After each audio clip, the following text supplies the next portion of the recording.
My daughter looked me straight in the eye and said, "Dad, you owe us this. Pay my husband's debt." That was the moment something inside me snapped.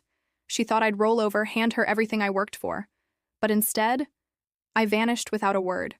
And what happened next changed my family forever. If you've ever been pushed to your breaking point, if you've ever felt used by the people you love most, hit that subscribe button. Like this video and buckle up, because this isn't just a story of betrayal, it's about a father's ultimate revenge. I'm a 58-year-old man. I spent my entire life building a modest but stable fortune. I wasn't rich, but I had enough. A paid-off house, a couple of rental properties, and a healthy retirement fund. Everything I had was the product of decades of sacrifice, working double shifts, skipping vacations, and putting my family first. My wife passed away years ago, and since then, my only daughter, Emily, had been my world. Or at least, that's what I thought. I funded her education, helped her with the down payment on her house, even paid for her wedding. I wanted to give her the kind of security I never had growing up. But apparently, for Emily, it was never enough. Her husband, Ryan, was a disaster from day one. A man who fancied himself an entrepreneur, but in reality, he was reckless. He jumped from one failed business scheme to another, crypto scams, shady import-export ventures, get-rich-quick projects that always fizzled out. And each time, Emily defended him. Then came the dinner. It was supposed to be a quiet Sunday. She invited me over, said she had something important to discuss. When I arrived, the atmosphere was strange. Ryan was there, fidgeting nervously, and Emily had that overly sweet smile plastered across her face. We ate in near silence before Emily finally set down her fork and dropped the bombshell. "Dad," she said, "Ryan's business hit a rough patch. We're in debt. Serious debt. But you can help." I froze. "Help how?" She glanced at Ryan, then looked me dead in the eye. "You've got savings, property. You can pay it off for us. It's only fair. You've always promised to take care of me." My jaw tightened. I couldn't believe what I was hearing. Only fair? After everything I'd already given her? I asked how much. She named a figure that made my stomach drop. Nearly $200,000. Money I had earmarked for retirement, for medical emergencies, for the final years of my life. I said no. Calmly, firmly, but no.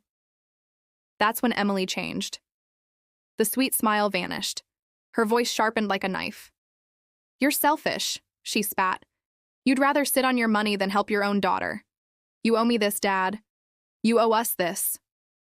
Ryan nodded beside her, as if he had any right to weigh in. My heart pounded in my chest. My hands shook under the table. The betrayal burned deeper than words. I tried to explain that I wasn't a bottomless well, that I had already given and given, that this money was my lifeline. But Emily wouldn't hear it. She kept pressing, her voice rising, her words twisting the knife. Finally, she stood, slammed her hand on the table, and delivered the final blow. "If you won't pay, don't expect me to call you my father anymore." Silence. The kind that fills a room like smoke. I stared at her, my only child, the person I had loved more than anything, and I felt something in me break. I didn't argue. I didn't shout. I simply nodded, stood up, and left. That night, I packed a bag, turned off my phone, and disappeared. For the first time in decades, I thought about myself. I booked a one-way ticket to a quiet coastal town 3 states away, rented a small apartment, cashed out enough money to live comfortably, and left the rest tied up where no one could touch it.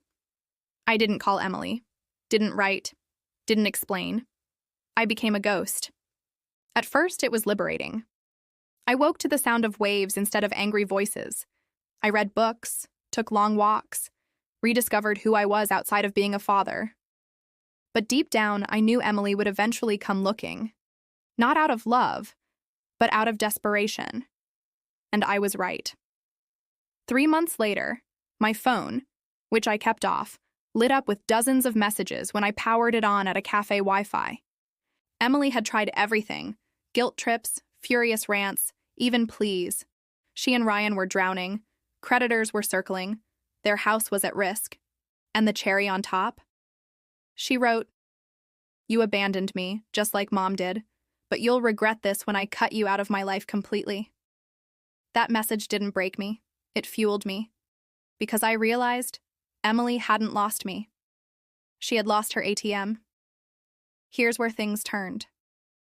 I had already decided I wasn't giving her a dime, but I wasn't going to just fade quietly. I wanted her to understand what she threw away. So I took action. First, I rewrote my will. Everything, my properties, my savings, my investments, was redirected to charities, scholarships, and causes I cared about. Not a single cent would go to Emily or Ryan. Then, through a trusted friend back home, I let it slip that I was doing well, enjoying life, and that my estate was secure. Word got back to Emily fast. Suddenly, the angry texts stopped. The rants turned into sugary apologies. Dad, I miss you. Ryan made mistakes, but we're working through it. Family is all that matters. But I'd seen behind the mask, and I wasn't putting it back on. 6 months later, Emily finally tracked me down. She showed up at my apartment, tears in her eyes, begging me to forgive her. She said she'd changed, said Ryan was out of the picture, said all the right words. But as she spoke, I noticed her phone light up on the counter. A message preview flashed. Did he agree to pay yet? From Ryan. That was my confirmation. It was never about love, only money. I calmly walked her to the door, handed her a copy of my new will, and said, "You were right, Emily. I don't owe you anything. And now, you'll never get a cent." Her face crumbled. She went pale. For once, she had nothing to say, and I shut the door. Sometimes the people you sacrifice everything for will turn around and demand more. But there's power in walking away. I didn't just vanish to punish my daughter, I did it to save myself. And in the end, she learned that entitlement has a price. If you've ever felt used by family or betrayed by the people closest to you, share your story in the comments. Don't forget to hit like, subscribe, and turn on notifications for more stories where justice isn't just served, it's unforgettable.